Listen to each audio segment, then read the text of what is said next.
Bom, gente, na aula anterior sobre a Revolução Francesa, nós falamos sobre os aspectos gerais em que a Revolução Francesa esteve situada, que foi o contexto da Era das Revoluções do século XVIII, e fechamos a aula falando sobre a França pré-revolucionária. Explanamos a situação política da França pré-revolucionária e também a situação social da França pré-revolucionária.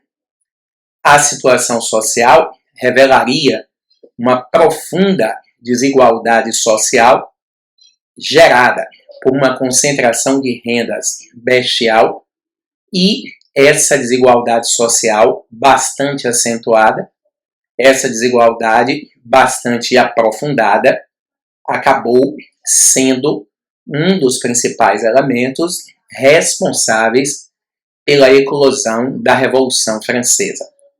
Por essa razão é que a Revolução Francesa ela foi uma revolução de caráter popular. A enorme desigualdade social da França tornou a revolução uma revolução de caráter popular. Bom, ainda relembrando um pouco as questões sociais, existia também o enorme descontentamento da burguesia com a sua condição de classe. A burguesia, principal promotora pela ascensão do Estado absoluto, porque foram os recursos do capitalismo burguês, foram os recursos financeiros proporcionados pela burguesia que colocou os monarcas no poder. Notadamente, no nosso caso, o monarca francês, ele ascendeu ao poder com o dinheiro que a burguesia liberou para que ele construísse, erguesse as condições materiais necessárias e, dessa forma, o rei, com as condições materiais necessárias, dessa forma, os reis, com as condições materiais necessárias, montaram um exército. Com esse exército, eles promoveram uma centralização do poder político, tornando possível a existência do Estado Nacional Absoluto. Agora, esta mesma burguesia que financiou o Estado Absoluto, ela era a terceira Estado. A burguesia não possuía privilégios políticos, a burguesia não possuía privilégios sociais. Por esse motivo, a insatisfação dela, burguesia, enquanto classe, com a sua condição sociopolítica, porque economicamente ela acabou obtendo alguma vantagem com o mercantilismo, então a insatisfação da burguesia com a sua condição sociopolítica levou a burguesia a financiar e coordenar o processo de Revolução Francesa. Por essa razão, a célebre frase dos historiadores Aquino e Denise: a Revolução Francesa foi uma revolução popular, de essência burguesa. O que eles querem dizer com isso é que quem se sublevou contra o sistema foi o povo que articulou todo o processo de revolução. Entretanto, quem liderou todo esse processo de revolução, quem articulou a revolução do início ao fim. Porque quando a gente fala de Revolução Francesa, nós temos o hábito de colocar como data o ano de 1789. 1789 é uma data simbólica, porque foi o ano que ocorreu a queda da Bastilha, que é considerado o símbolo da Revolução Francesa. Observe que na história, na ciência histórica, existem muitos desses símbolos, desse universo simbólico. O Muro de Berlim, por exemplo, que nós já estudamos, o Muro de Berlim é o símbolo da Guerra Fria. Por isso que quando o Muro de Berlim cai, alguns historiadores consideram a queda do Muro de Berlim como a queda da Guerra Fria. A elaboração da Declaração de Independência, 1776, é o marco simbólico da independência dos Estados Unidos. Por essa razão, a Revolução Francesa tem como marco simbólico o 14 de julho de 1789, data que aconteceu a queda da Bastilha. A Bastilha era um presídio de segurança máxima que abrigava não só prisioneiros perigosos, mas abrigava também prisioneiros políticos. Ora, veja só, se eu estou falando que a Bastilha abrigava prisioneiros políticos, fica bastante evidente que o absolutismo é um regime ditatorial. Porque em regimes democráticos não existem prisioneiros políticos, existem opositores. O prisioneiro político é caracterizado por cidadãos que se contrapõem ao status quo, ao sistema vigente, à ordem estabelecida. Esses são considerados prisioneiros políticos.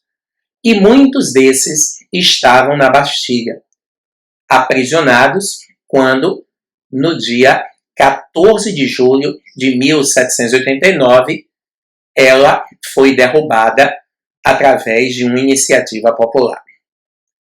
Agora, se nós enumerarmos todos os elementos que produziram a Revolução Francesa, a questão econômica foi, sem sombra de dúvidas, o grande estopim da Revolução Francesa.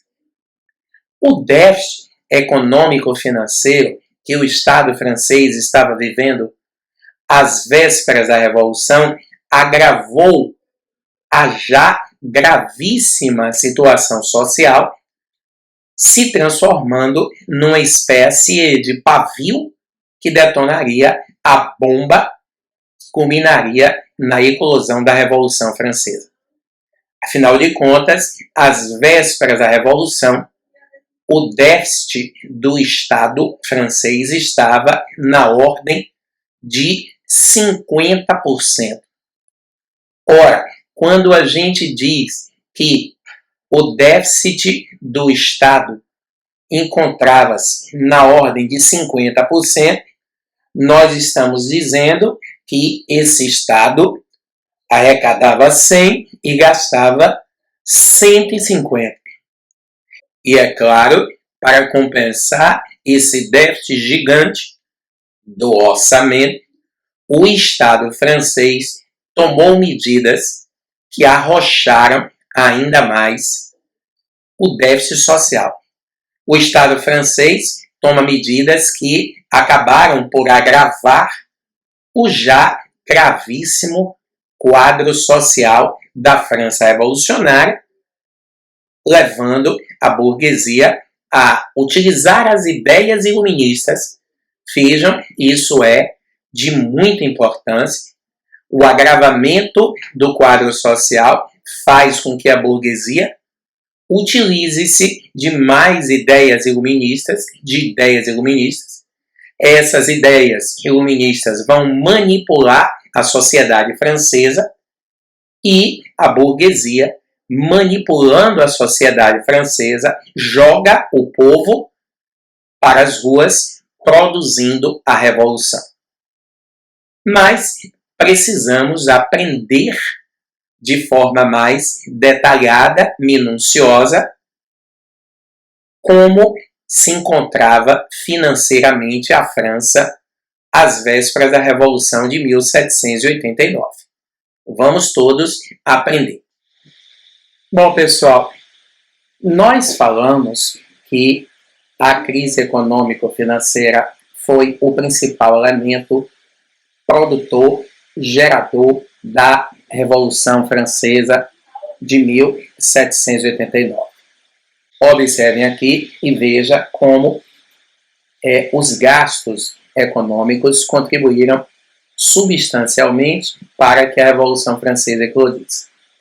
Primeiro, se a gente pega um orçamento do Estado, nós tínhamos 30% desse orçamento consumido com manutenção dos gastos da corte.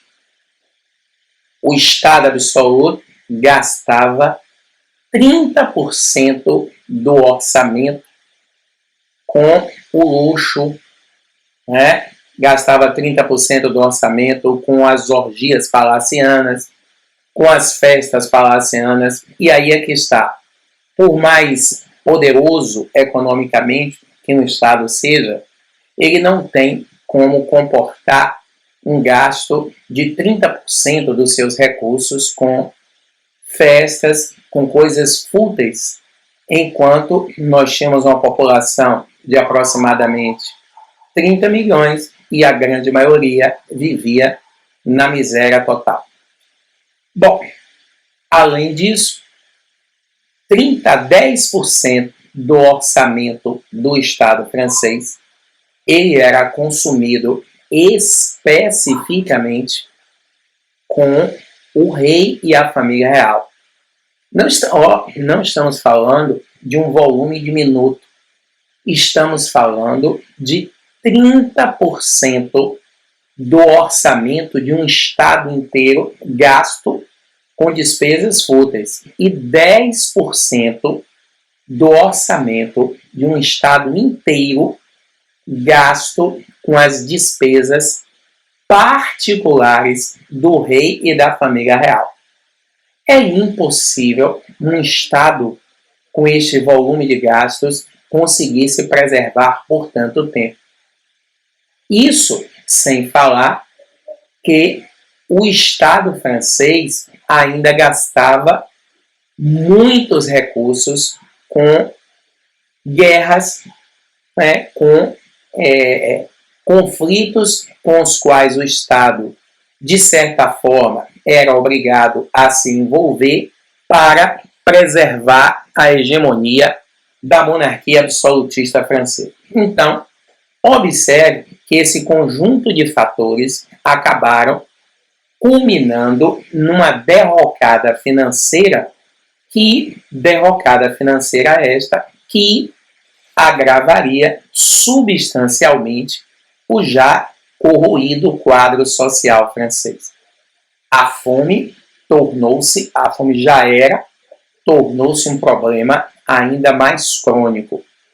O que fazer para resolver essa questão? Bom, observe que nós temos uma noção aqui de como o Estado gastava desnecessariamente.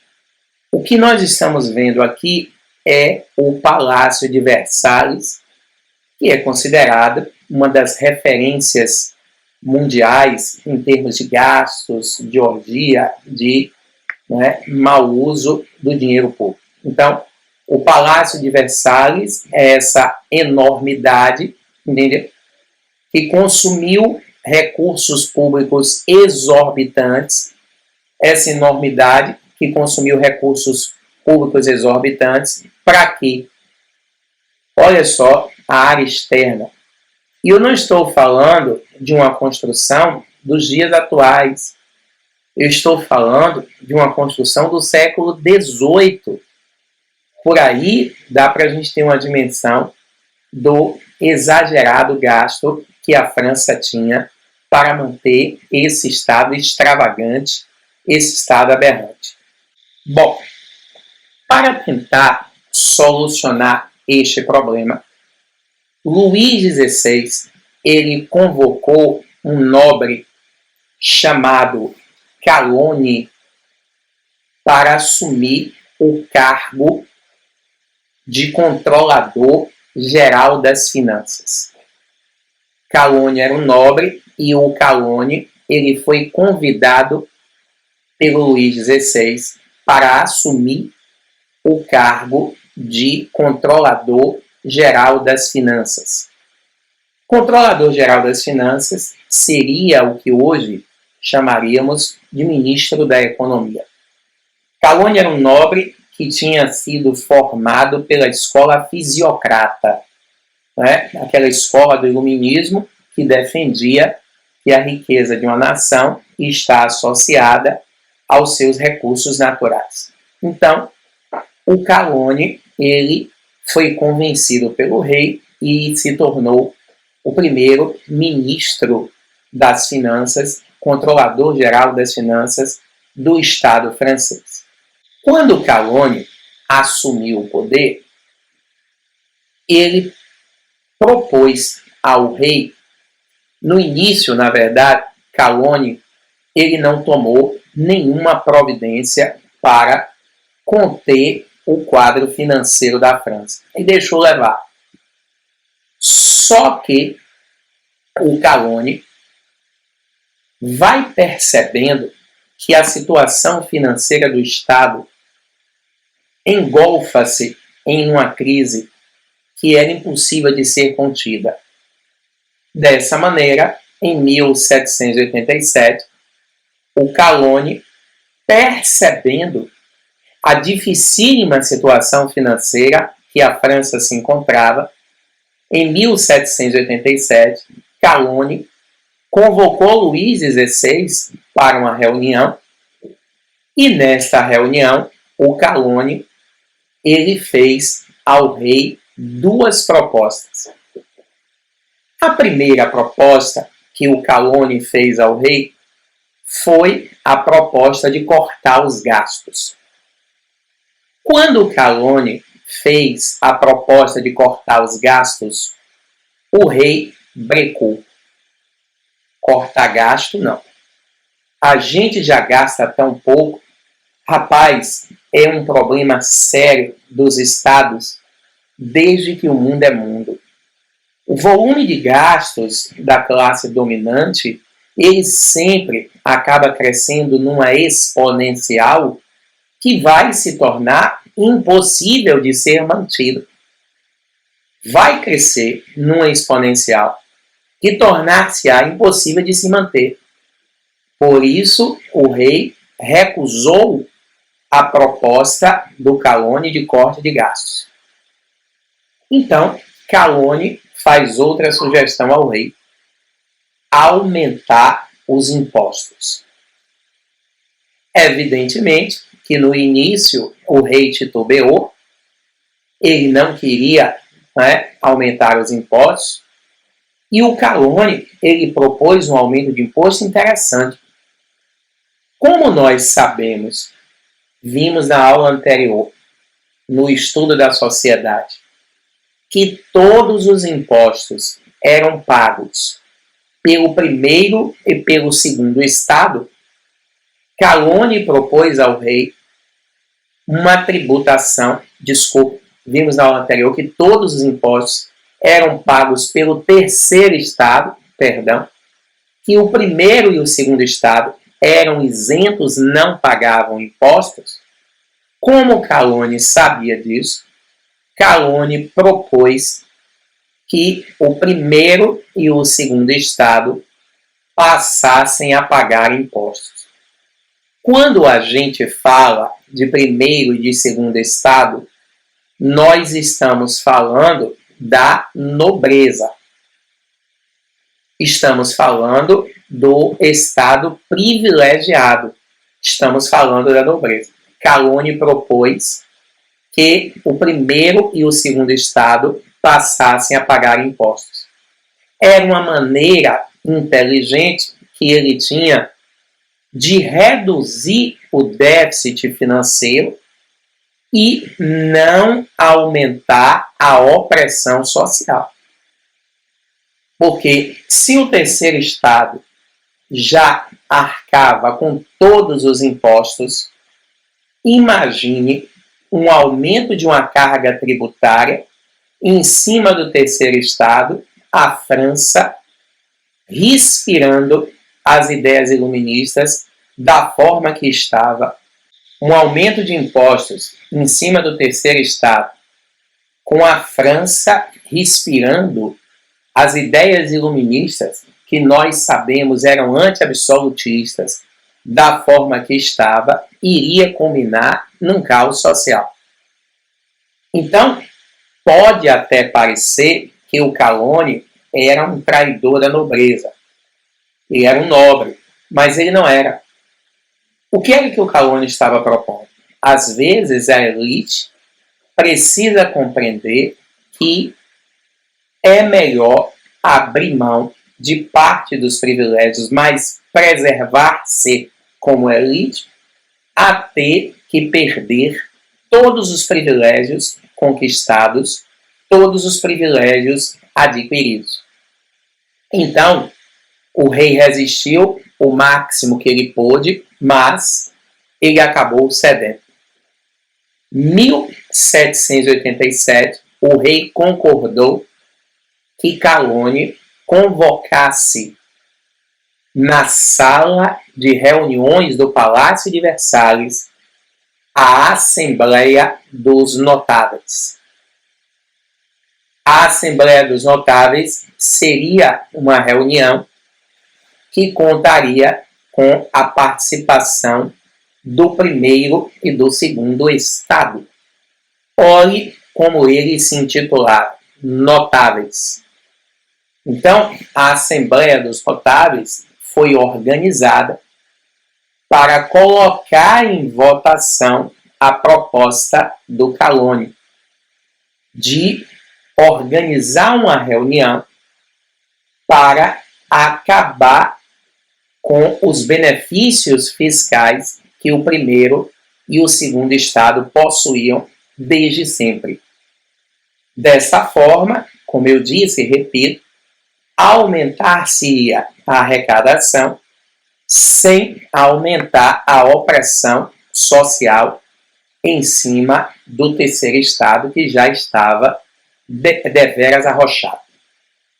O primeiro estado envia para a reunião 306 pessoas. O primeiro estado envia para a reunião 306 representantes. O segundo estado envia para a reunião 282 representantes. Então, nós tivemos 588 cidadãos que participaram da Assembleia dos Notáveis dentro da sala de reuniões do Palácio de Versalhes. Imaginem que absurdo. Imaginem o tamanho dessa sala. 588 pessoas participaram desta reunião dos notáveis. A reunião dos notáveis começou e, evidentemente, Calonne abriu a reunião com o discurso normal dos gastos, de como estava a França, da dificílima situação financeira que o Estado francês estava atravessando e falando acerca da necessidade de eles, nobres, contribuírem. Quando eu digo eles, é porque o Calonne era o nobre. Então, ele apresenta a proposta de colocar o primeiro e o segundo estado para pagarem impostos. Quando o Calonne coloca a proposta para colocar o primeiro e o segundo estado pagando impostos, rapaz, o couro comeu na sala de reuniões. O primeiro e o segundo estado não entenderam a proposta de Calonne. O primeiro e segundo estado, eles acharam que Calonne era um traidor da causa. É claro que não podemos dizer que esta postura foi uma postura de todos os representantes do primeiro e do segundo estado. Na verdade, a Assembleia dos Notáveis rachou a reunião. Havia representantes do primeiro estado que eram a favor de pagar impostos, e havia representantes do primeiro estado que eram contra o pagamento de impostos, bem como havia representantes do segundo estado que eram a favor do pagamento de impostos e havia representantes do segundo estado que eram contra. Em verdade, a Assembleia rasgou opiniões, dividiu a nobreza. E quando a Assembleia dividiu a nobreza, essa divergência de opiniões acaba culminando numa pancadaria entre o primeiro e o segundo estado, que é chamada pelos historiadores de revolta aristocrática. Esta pancadaria é chamada de revolta aristocrática porque todos eram nobres. Tanto os representantes do primeiro estado quanto os do segundo eram nobres e eles estavam divididos. Foi uma reunião que terminou de malogrado, né? O exército distribuiu pontapés, porrada, mas eu quero que vocês enxerguem que a Assembleia dos Notáveis, que culminaria na revolta aristocrática, acabou sendo uma causa política muito importante da Revolução Francesa. Por quê? Porque o rei, no que os nobres se dividiram, no que os nobres dividiram opiniões, o rei perdeu o apoio político, porque a nobreza era o alicerce político do Estado absoluto. E na hora que a nobreza divide opiniões, o rei perde o apoio político dela. Perdendo o apoio político da nobreza, o Estado absoluto se enfraquece ainda mais. Por isso que a revolta aristocrática é considerada pelos historiadores como uma das causas da Revolução Francesa. Reuniões com a Assembleia dos Notáveis enfraqueceu ainda mais o poder do monarca. Claro, o Calonne ele assumiu o poder em 1787 e o Calonne governou a França de 1787 por 6 meses. Imagine, Calonne foi ministro, secretário de Finanças por 6 meses. 2 anos consecutivos, de 1787 até 1789, o rei da França não conseguia achar ninguém que se fixasse no cargo. Para você ter uma ideia, de 1787 a 1789, a França teve 14 ministros de finanças, 14 secretários de economia. Essa dança de ministros é uma prova da crise gigantesca que o Estado francês estava enfrentando. Chegou um ponto que ninguém mais queria assumir esse balaio de gato. Até que, a muito custo, Necker, um nobre bem moderado, muito mais moderado do que o Calonne, um cidadão chamado Necker, ele foi convidado e aceitou o cargo de controlador geral das finanças. Só que Necker impôs uma condição: carta branca. Eu só assumo o cargo se você, Luiz, me der carta branca. Como não tinha jeito, ninguém mais queria assumir o cargo de controlador geral das finanças. Necker acabou assumindo o cargo e recebendo do rei carta branca. É claro que quando a gente diz carta branca, a gente não diz que o ministro podia fazer qualquer coisa, mas muitas delas O que não fosse necessária a intervenção direta do rei do Estado, o ministro poderia fazê-lo sem a consulta direta do Estado absolutista. Como foi que se deu o governo do Necker? Bom, gente, como o rei não teve opção, ele acabou tendo que sustentar Necker como ministro das Finanças. Como eu disse, o Necker era um nobre, mas Necker era um nobre muito mais moderado.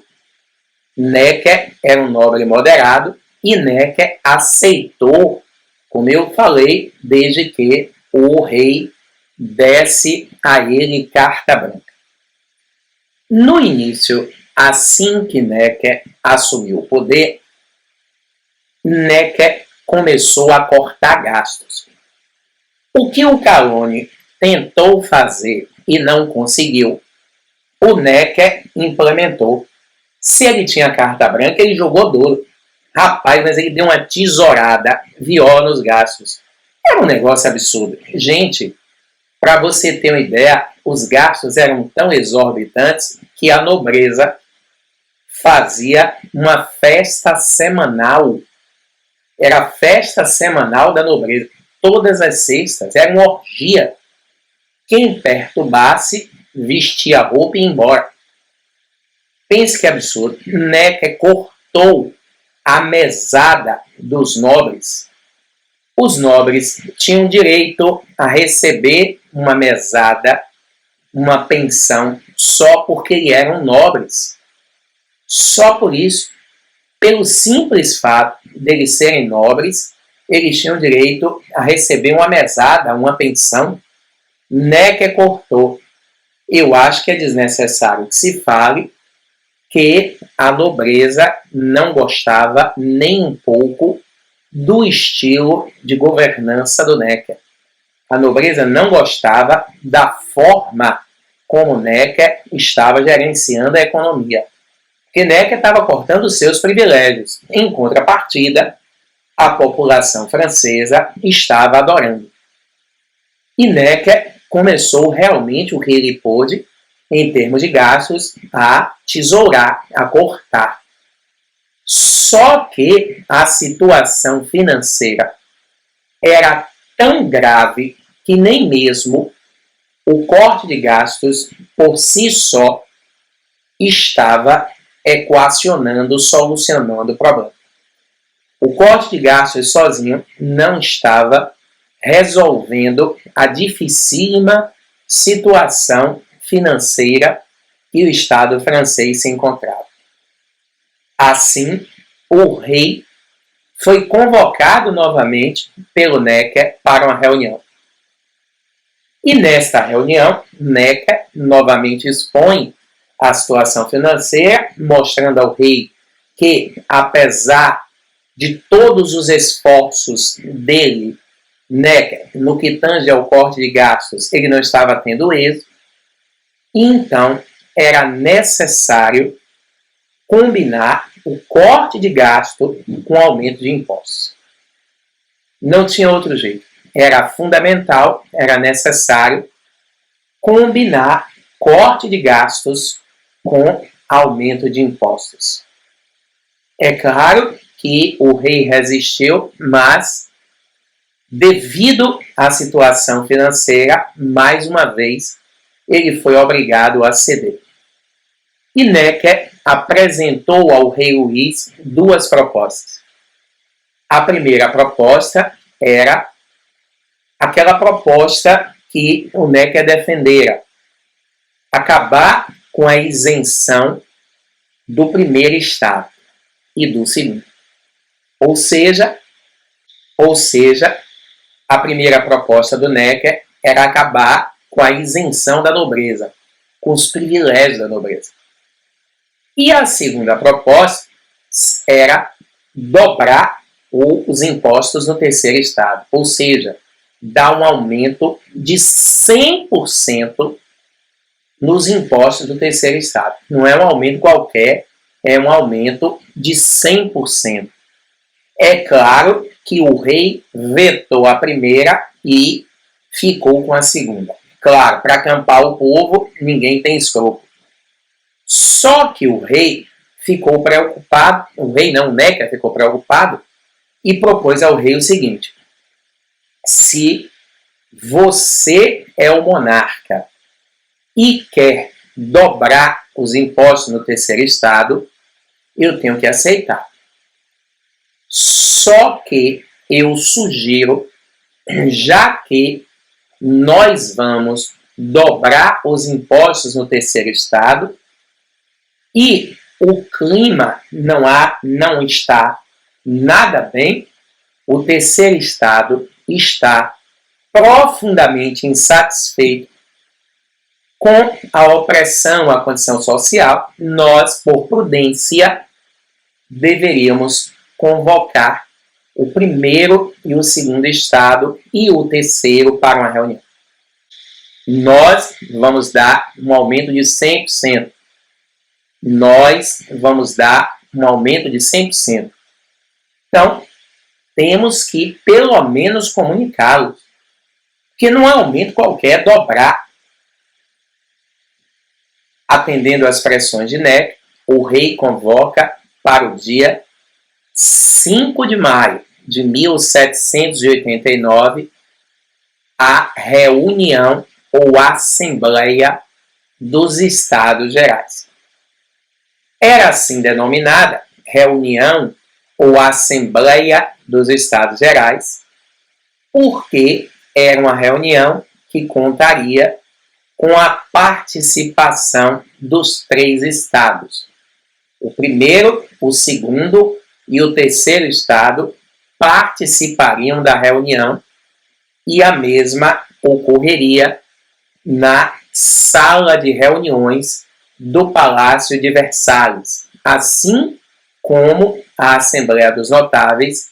A reunião dos Estados Gerais aconteceria na sala de reuniões do Palácio de Versalhes. Quando o rei convocou essa reunião, foi uma festa na França. A burguesia, na mesma hora, que era uma classe mais estruturada, era uma classe mais organizada. A burguesia se coloca como representante do terceiro estado. Afinal de contas, era uma classe mais articulada, mais organizada, e começa a fazer discursos iluministas, que aquela reunião mudaria a França para melhor, era a chance que o povo tinha de construir uma França igualitária, de construir uma França mais justa. Então, na verdade, não pense que a burguesia, nesse momento, está ludibriando o povo, não. Ela estava defendendo algo, por incrível que pareça, que ela acreditava. Afinal de contas, uma reunião convocada pelo rei com a participação dos 3 estados dava a entender o que o rei está passando que mensagem? Precisamos conversar.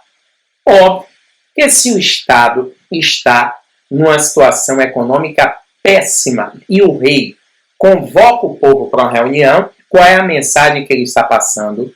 Nós temos que dialogar. Por isso que quando a burguesia tomou a frente e começou a fazer o discurso político de que aquela reunião poderia mudar a França para melhor, tornar a França mais justa, mais igualitária, inicialmente a burguesia acreditava no que ela estava defendendo. E, olha aqui, a perspectiva de mudança criou-se, e no dia 5 de maio, primeiro, segundo e terceiro estado reuniram-se nessa assembleia para definir os rumos da França.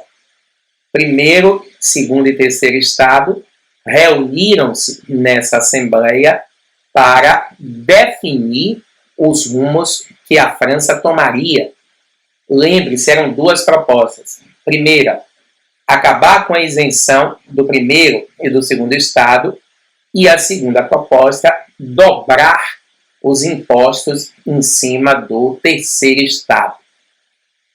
A reunião foi convocada, aqui está a sala, e participaram dessa reunião 306 membros do primeiro Estado. O primeiro Estado, na verdade, repetiu a representação da Assembleia dos Notáveis.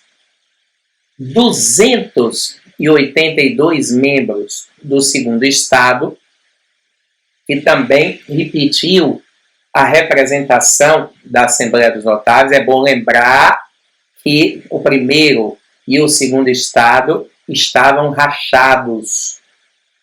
Eles não concordavam, porque houve a revolta aristocrática destoando com relação à cobrança dos impostos.